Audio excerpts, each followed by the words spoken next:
एक रेस्टोरेंट में नाश्ते के समय बड़ी भीड़ पड़ती थी, बहुत लोग आते थे और एक आदमी उस भीड़ का फायदा उठा करके नाश्ता कर लेता था और पैसे दिए बिना वहां से चला जाता था।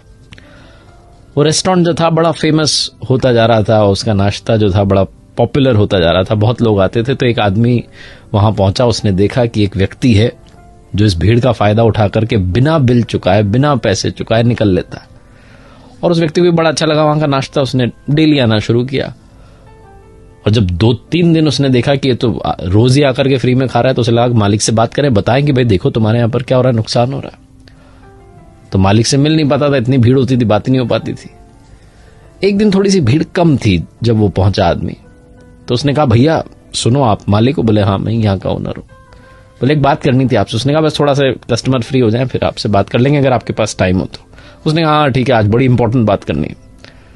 जब भीड़ पूरी तरीके से छट गई तो गया मालिक के पास, बोला काम की बात बता रहा हूं, ध्यान से सुनो। बहुत बड़ी दुकान है तुम्हारी, बहुत लोग आते हैं, लेकिन घाटा हो रहा है। मैं भी बिजनेसमैन हूं, अगर एक आदमी की तरफ से भी घाटा होता है तो सहना नहीं चाहिए। बोले क्या हो गया? बोले मैं देख रहा हूं, पहली बात तो आपका नाश्ता बड़ा अच्छा है, मैं आना शुरू कर चुका हूं, मैं देख रहा हूं यहां पर 3-4 दिन से मैं देख रहा हूं कि एक आदमी है जो आता है, नाश्ता करता है, बिना पैसे दिए निकल लेता है।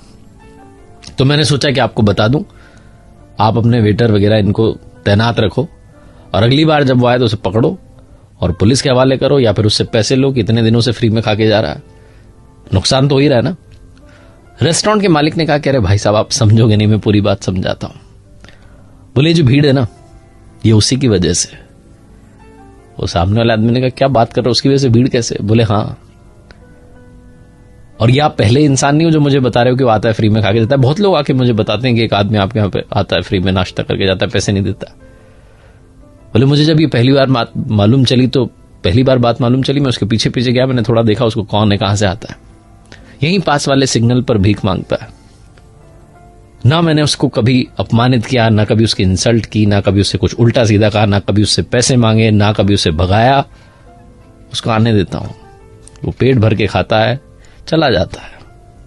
और आप पूछ रहे हो ना कि ये भीड़ उसकी वजह से क्यों है, तो मैंने उसे देखा है, वो कई बार रेस्टोरेंट के सामने बैठा होता है, ऊपर वाले से प्रार्थना कर रहा होता है कि थोड़ी भीड़ आ जाए तो चुपके से जाऊं और फ्री में खा के आ जाऊं।